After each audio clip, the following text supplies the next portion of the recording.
Olá, meus irmãos em Cristo, tudo bem com vocês? Espero que vocês estejam bem. Precisamos continuar as nossas leituras, né? Concluir o ano com o nosso ano bíblico.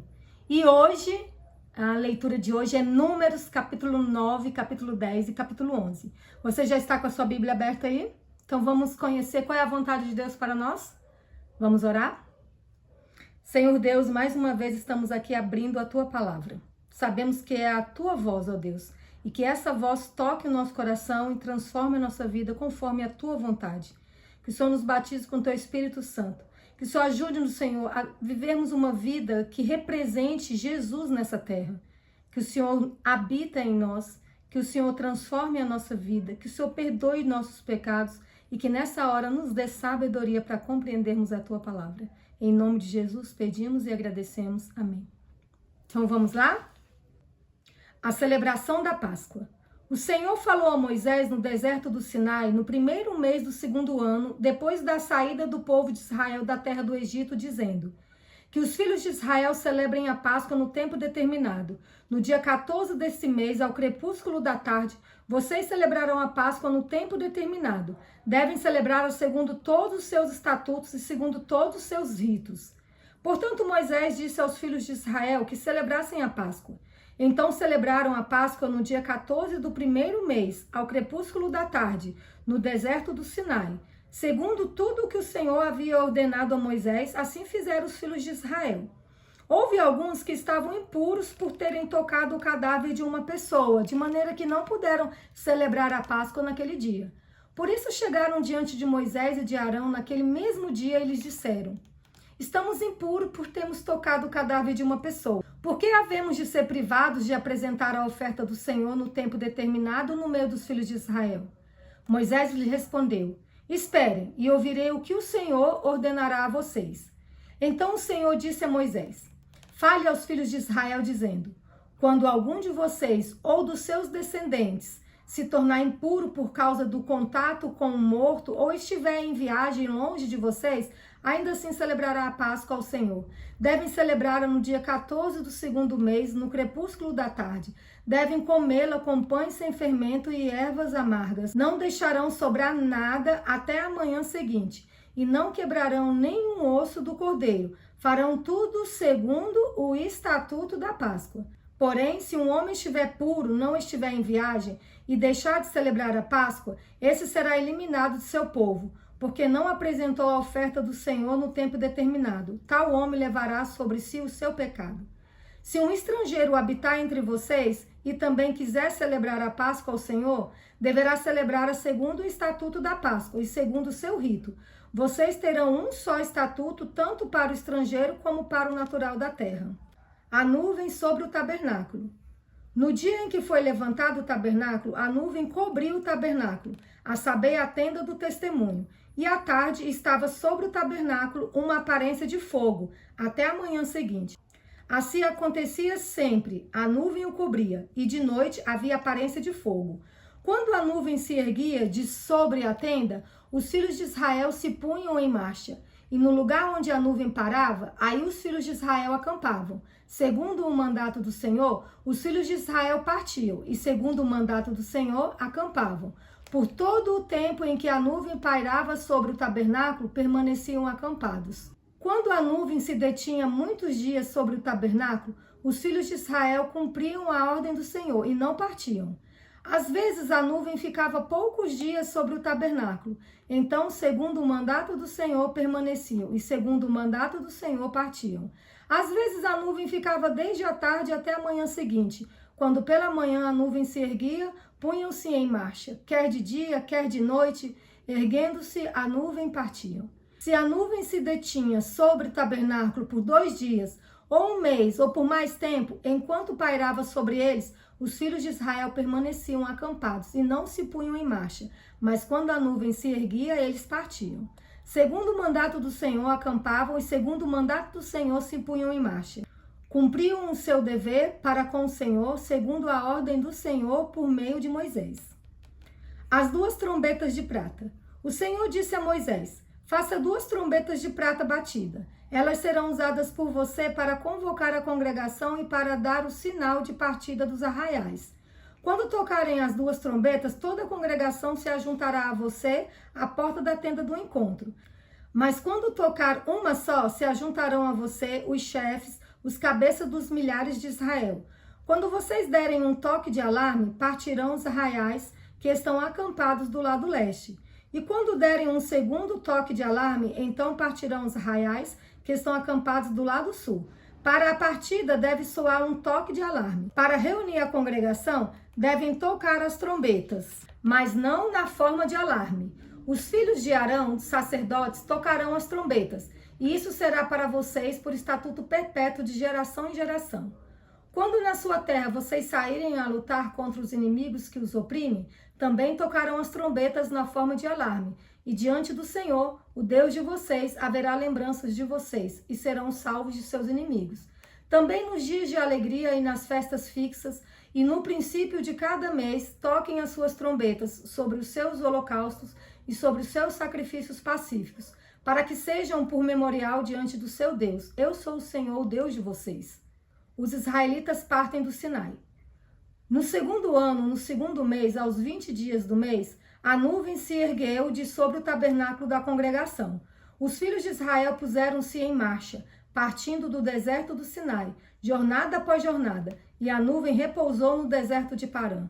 Assim, pela primeira vez, se puseram em marcha, segundo o mandato do Senhor por Moisés. Primeiramente partiu o estandarte do arraial dos filhos de Judá, segundo as suas turmas, e sobre o seu exército estava Naasson, filho de Aminadab. Sobre o exército da tribo dos filhos de Sacá estava Natanael, filho de Zuá.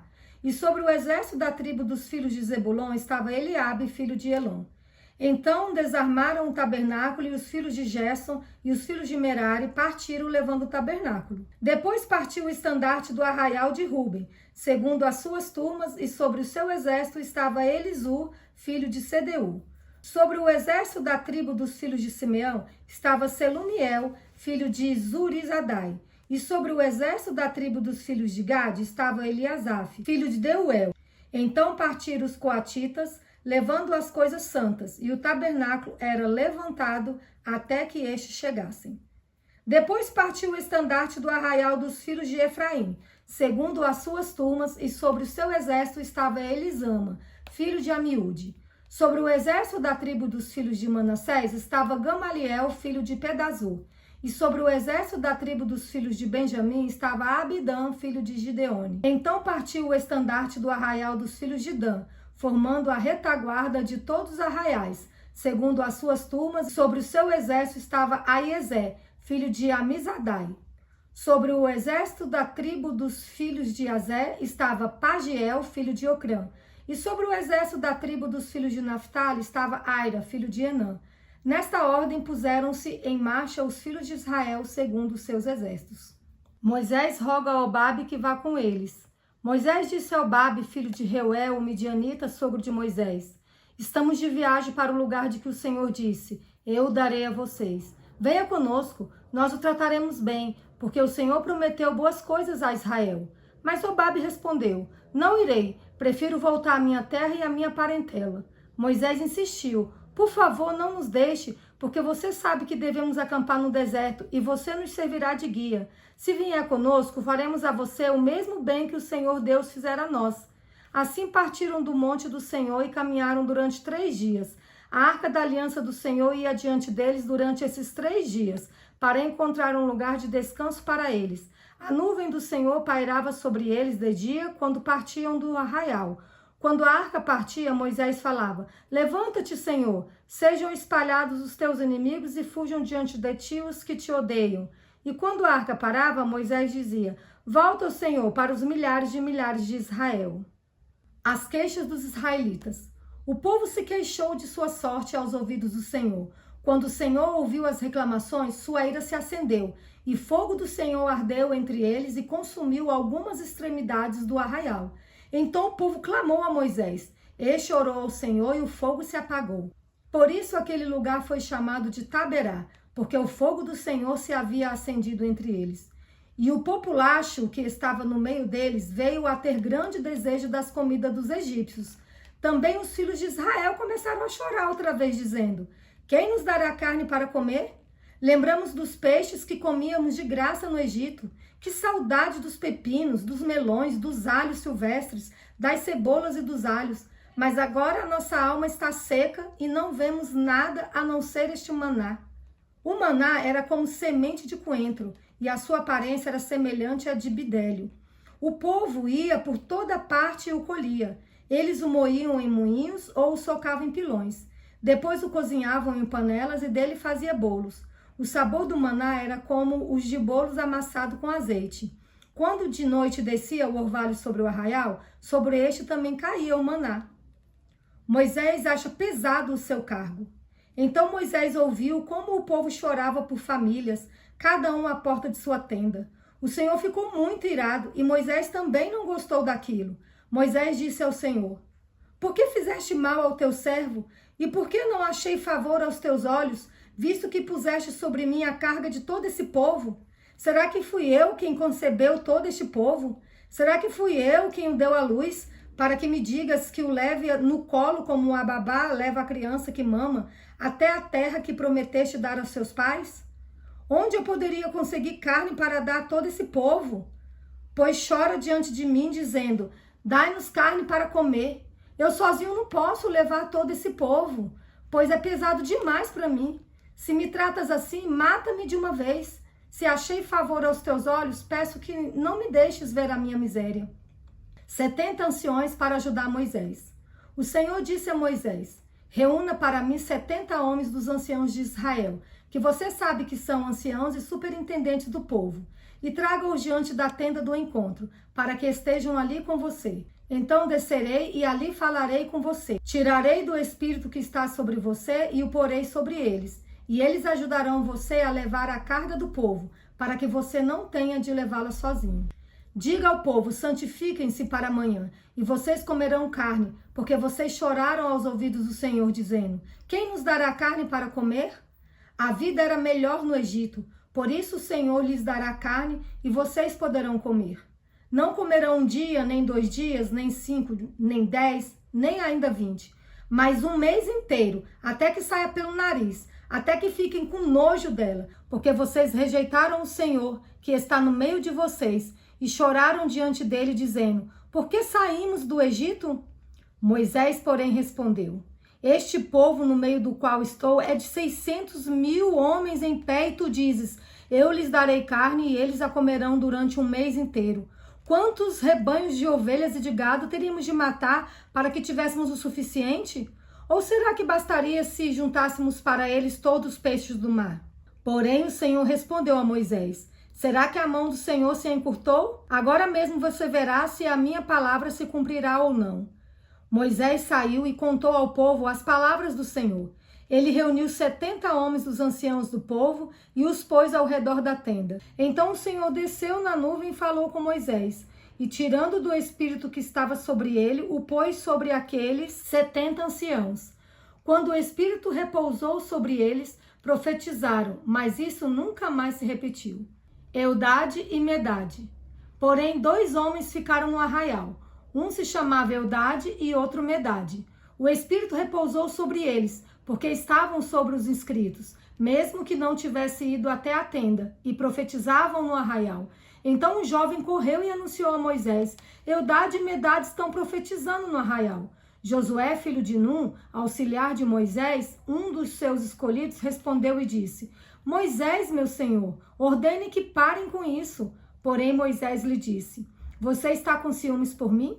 Eu gostaria que todo o povo do Senhor fosse profeta, que o Senhor lhes desse o seu espírito. Depois Moisés se recolheu ao arraial, ele e os anciãos de Israel. Deus manda codornizes. Então soprou um vento do Senhor e trouxe codornizes do mar, e as espalhou pelo arraial em todas as direções, numa extensão de cerca de 1 dia de caminhada, a uma altura de quase 1 metro sobre a terra. Todo aquele dia e toda aquela noite, e também no dia seguinte, o povo se levantou e recolheu as codornizes. O que menos recolheu teve 10 montões, e as estenderam para si e ao redor do arraial. Enquanto a carne ainda estava entre os seus dentes, Antes que fosse mastigada, a ira do Senhor se acendeu contra o povo e o feriu com uma terrível praga. Por isso aquele lugar foi chamado de Quibrote Ataavá, porque ali foi sepultado o povo que teve o desejo das comidas dos egípcios. De Quibrote Ataavá, o povo partiu para Azerote e ali ficou. Essa história é muito interessante. O povo, eles eram escravos no Egito, trabalhavam arduamente e eles mesmos clamaram ao Senhor para que os livrassem de lá. E Deus livrou, vocês leram essa história. E Deus prometeu levá-los para a terra de Canaã. Mas no meio do caminho sentiram saudade do Egito, sentiram saudade das coisas do Egito, da comida do Egito. Ou seja, o povo de Israel saiu do Egito, mas o Egito não saiu deles. Muitas vezes também somos assim. Estamos na igreja, estamos no caminho do Senhor e às vezes bate saudade das coisas do Egito, saudade das coisas lá do mundo. Precisamos firmar no Senhor e nas promessas dele para que esses pensamentos, e essas vontades não venham a nós. Deus nos ama, Deus quer cuidar de nós.